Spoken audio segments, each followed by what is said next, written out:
Today, I would like you to take you from the machines to the meadow. I want to unplug you from the machines, if I can, and rooted you into nature. It's a call for each and everyone listening to my khutbah today to make this khutbah an inspiration for you, for your family, to try to connect more to nature and less to machines, to be more connect to the creation of Allah subhanahu wa ta'ala, to the thing that manufactures by humans.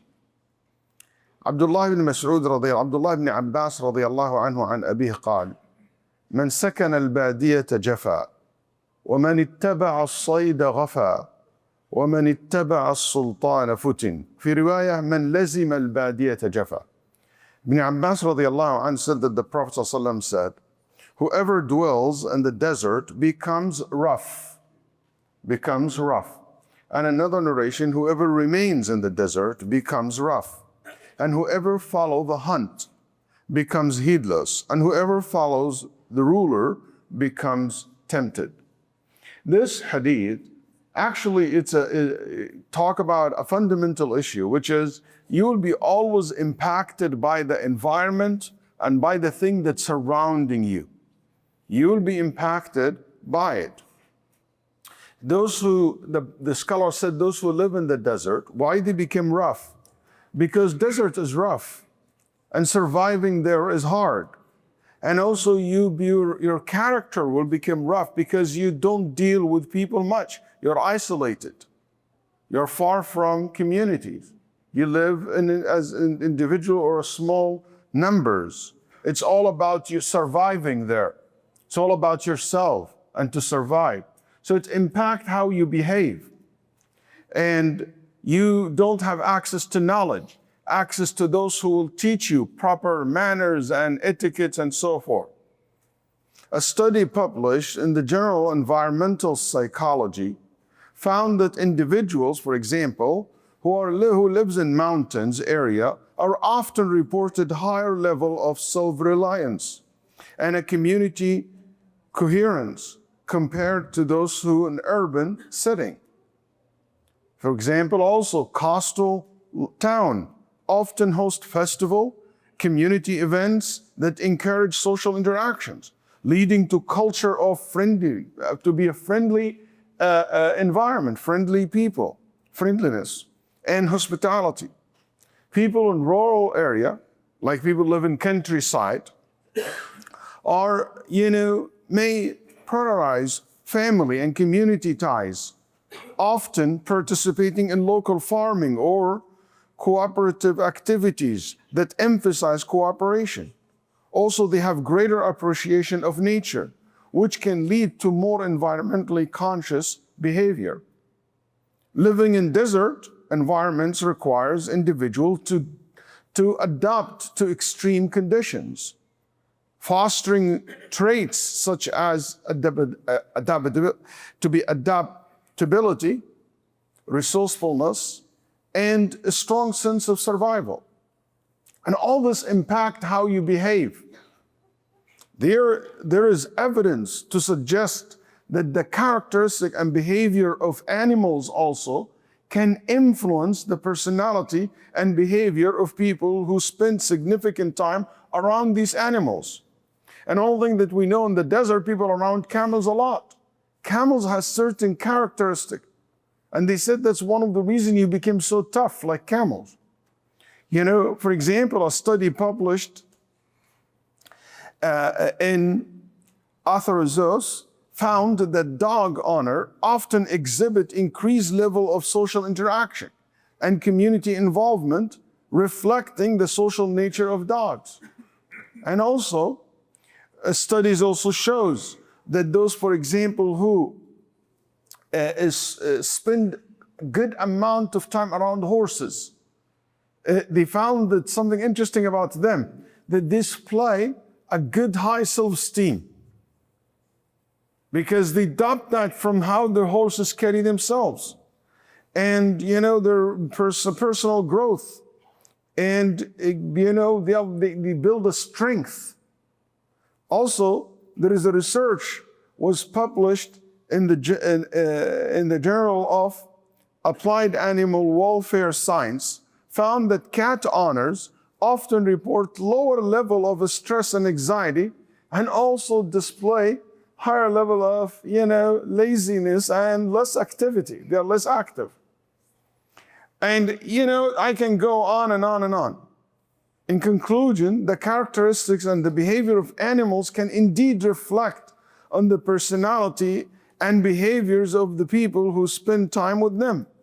And these new studies are not new to us. In our heritage as Muslims, many scholars talk about why in Islam we're not allowed to be around certain type of animals, spend more time with certain animals, and why we've been encouraged to be around certain animals.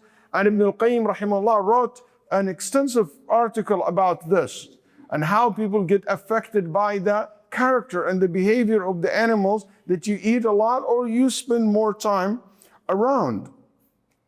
But today, I don't want to talk about environment. I don't want to talk about our pets and animals. That can be maybe a different discussion, even though, don't forget, animals also have certain characteristics that you should be careful, especially around your children. They can demonstrate sense of cruelty, can be demonstrating selfishness, aggressions, dirtiness, being messy, sometimes even immorality act. So, and these can be picked up in an unintentional way by the people or kids around them most of the time if the proper education was not provided. And I want to say something important about Western psychology in general. Western psychology in general tend to always make comparison between animals and humans. And I understand that when it comes to physical. I don't think this is facts. There's no, room much for arguing. There is physically, you might find a lot of similarity of how humans, maybe certain part of our bodies, very similar to the way it exists in the kingdom of animal or animal kingdom. And that's why we use parts of certain animals to use it in humans, like heart valves and stuff like that. I understand that. But my observation, and that's my theory, and that's my objection is when you start comparing animals' behavior to human behavior, they are two different species. Because some of those people come from the perspective that human originally comes from animal, so they're one species, that's why they can compare. But for me, comparing between animals' behavior and humans' behavior, you're comparing by completely two different species. It's like you say, plants versus humans. There's one species different than human species. There are two different species, and you cannot make that, analogies, or you cannot claim that the behavior is similar. In any case, this is not what this khutbah about, but maybe this is for those who are interested in human psychology and animal psychology. Maybe they can, write about this more and raise that questions more in universities and in academic world. But today, I would like to spend more time talking about the thing that we are attached to the most.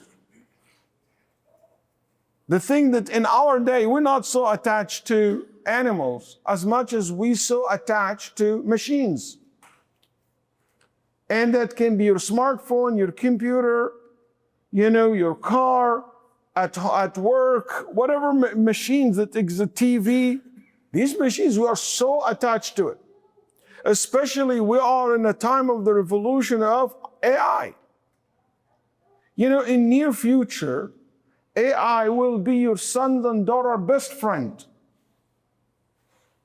Will be your sons and daughters' best friend. AI will know your son and your daughters, what they like, what they don't like. What are the key words that they love to hear? What are the words that they don't like to hear? What the style of talking that they like to hear? What they like, the style of talking that they cannot, accept. What are their interests?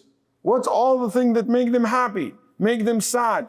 What are their concerns? What are their emotions? What are they going through? I can understand them very, very well. And you can't compete with that machine. And we'll suggest to them and we'll recommend for them and provide solutions for them.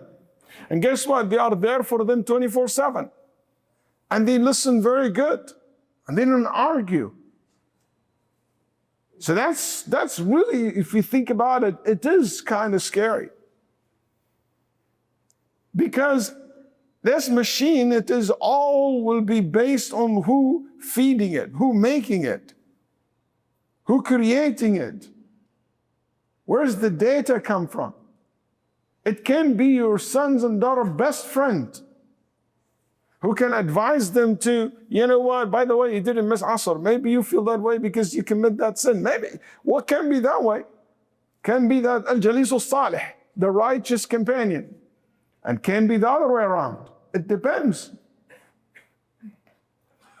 But in any case, so how does an issue, the issue of being attached to machines so much, can affect us?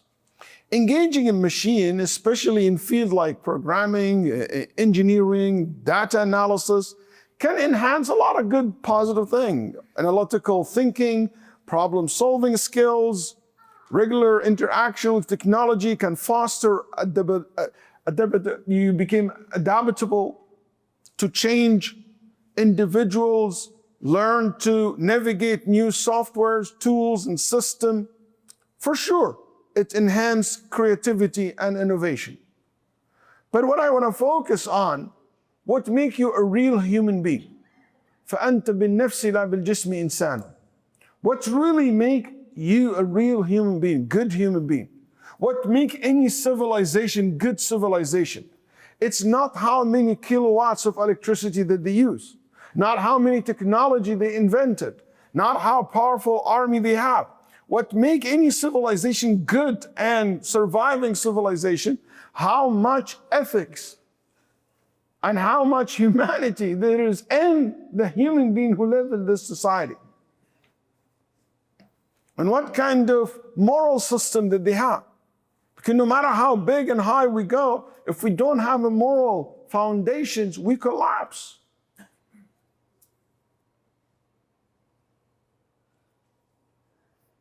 Social interactions and communication. One of the areas that there is a great influence of machine on us is spending time with machines, particularly through social media and messaging platforms, can alter communication styles, decreasing face-to-face interaction. They said these machines were so good in connecting you to the people so far away from you, but also they were as good to disconnect you from people around you. I still remember when I came to the United States, anytime I go on the line, you know, everybody talking to everybody. Hey, how are you doing? Where are you from? No, nobody does that. Maybe you do this with someone somewhere on the other side of the world in your social media. For God's sake, in the house today, I need to call my kids from upstairs. I text message them. I don't walk to the room. I don't know what's in the room anymore. That's the reality. You know, we became so poor when it comes to communication skills. Ask me about it as someone who involved in so many community members' marriages. One of the main reasons to fall apart from the beginning, even before it goes farther, they don't know how to communicate with each other. It's fine online, but the moment they meet each other, all kind of problem happen. They don't know how to talk. Oh my God. Our emotional intelligence is nothing. You know, we are emojis intelligence. You know, I can tell you're feeling through emojis, but not through looking at your face. Not through your language. I don't understand you. I need to send you, you know, an emojis or memes. That's how we communicate today. Machines make us dependency and addictions has become something very popular today among psychologists. Prolonged interaction with machines, especially smartphone and gaming device, can lead to dependency and addictive behaviors. They can affect mood, self-esteem, overall mental health. It creates sense of isolations.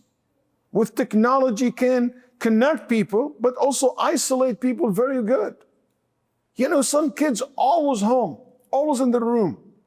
Even when you come, when you have guests, look at us, my generations and olders, and a little bit younger.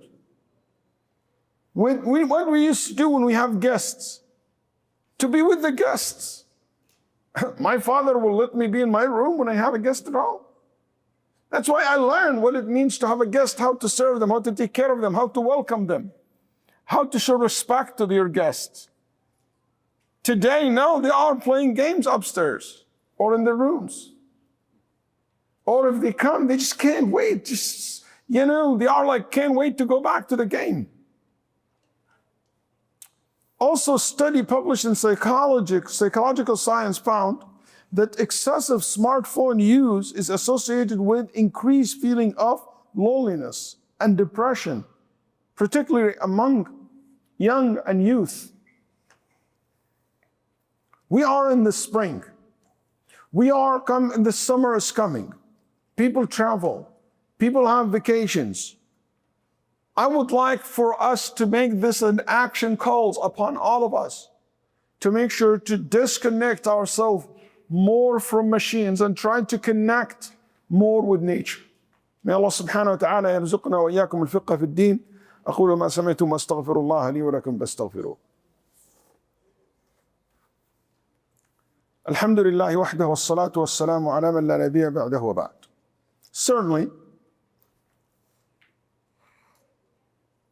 these are contrasting points between connection to nature versus connection to machines. I want you to reflect upon them. I was thinking about this before my khutbah, and I put it down. Nature connects you to the Creator, to Allah. When you look at the heavens and earth and the mountain, and you go outside walking, hiking, it just, subhanallah, mashallah, la ilaha illallah, Allahu Akbar. It just connects you with the Creator and the greatness of Allah subhanahu wa ta'ala. While machine connects you to the creation who made these machines. Sony or, or whatever, machines, the maker, iPhone, Apple Store. That's what you think about. Nature full of life and vitality. Machines lifeless and mechanical. When you look at nature, it's full of life, things born and re-emerging and full of life. Nature, ever renewing and dynamic, while machine, repetitive and static. Nature represents freedom and exploration. You explore the world when you go to nature. You go see it. I know one of my students said, Sheikh, I heard you once talking about connecting to the nature, so I adopt something very interesting. I said, what do you do? He said, I learned how to sail. I bought a boat and I started sailing. Said I'd never seen a Daisy kid in my life sailing. That's the first time in my life. I thought just a white boy thing. He started laughing and I laughed with him. But you know what? He loves it. He invited me often to go just to San Diego, just to spend a day with him on the ocean sailing. He said, it's very different. Then the point, he said, why don't you sailing? Because I don't want machine. I don't want an engine. I use the wind. It's so different, Sheikh. And in order for you to understand what I'm talking about, you have to try it. And he's right. I tried sailing before. Is your heart connect to Allah and to the wind that He sent, not to the machine and to the mechanic who maintain your engine? It's very different, so connecting. Nature encourages connection with others. When you go hiking, when you go outside, when you go to the park, you get to see people, to talk to people. Kids play with each other in the park. While machine can isolate and disconnect. Nature, a gift from Allah, meant to serve us. وهو الذي سخر لكم ما في الأرض جميعا. Allah have created everything in this earth for you. Often, machines control you, dictate your actions. I saw once a cartoon of somebody reading a newspaper, okay? And after he finished the newspaper, he trashed it. And underneath of it, another cartoon of a guy who watching TV. And when he done, the TV trashed him. Controls you. With algorithm, it's control. One after another, one after another. One reel after another. One TikTok, after another. Videos. It just keep you hanging. There's a reason all these social media start doing the reels and like the one that basically pick up to another to hook you up. Nature, free. A divine gift. Machine are expensive to buy, to maintain, to fix, to update, to upgrade. Nature provides peace and tranquility. When was the last time that you just went outside for a walk? Took a boat or a kayak into a lake? When was the last time that you just went, maybe fishing? When was the last time that you tried to dive?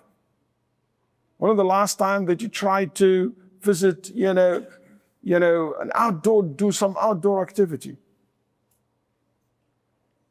While machine can be exhausting for the mind and soul.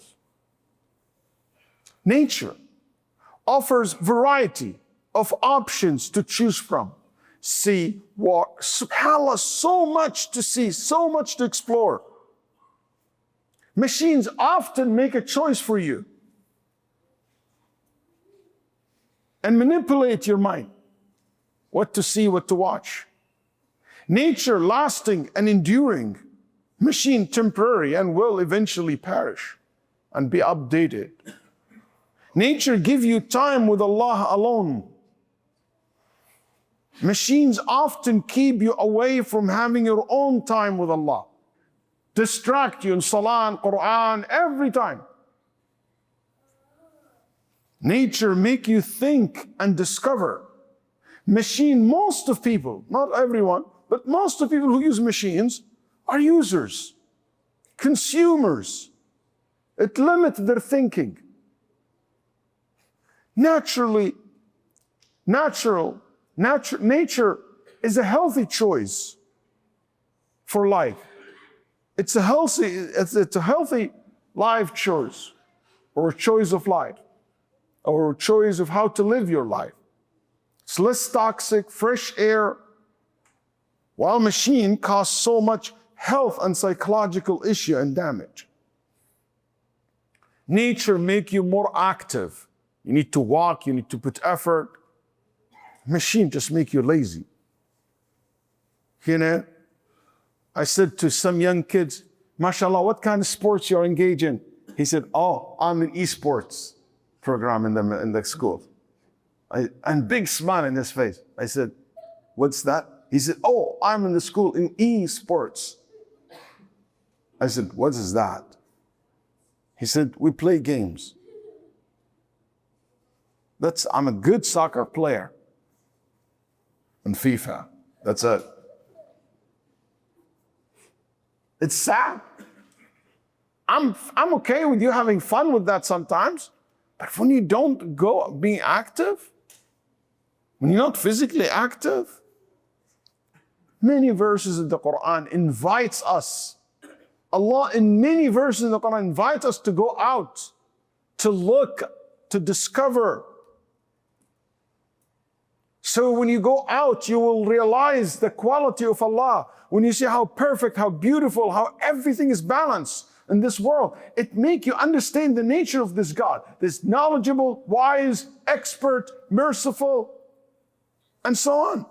صنع الله الذي أتقن كل شيء. The exalted, he said, this is the creation of Allah who perfected everything. قل انظروا ماذا في السماوات والأرض وما تغني الآيات والنذر عن قوم لا يؤمنون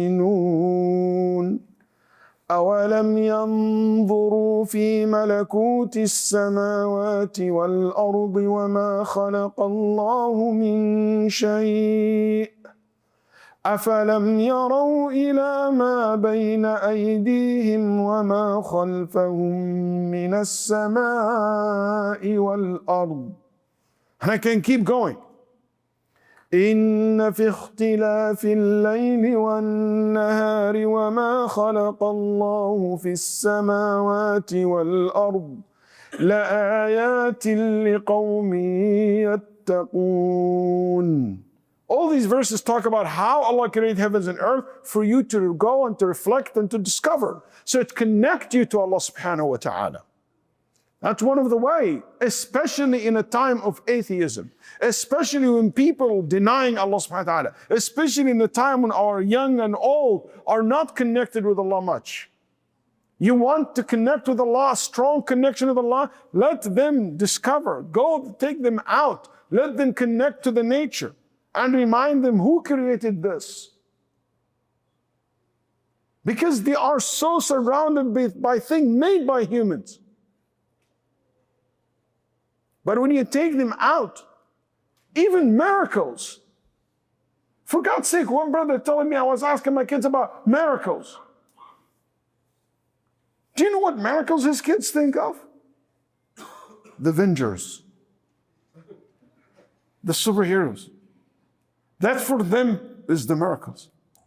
It's not even connected to Allah subhanahu wa ta'ala. While mu'jizat al-anbiya, the miracles of the prophets and messenger, always connect you not to the prophet or messenger, connect you to Allah and to the message behind it. My brothers and sisters, let's do it. Let's make part of our weekly activity is to have sometimes to go out.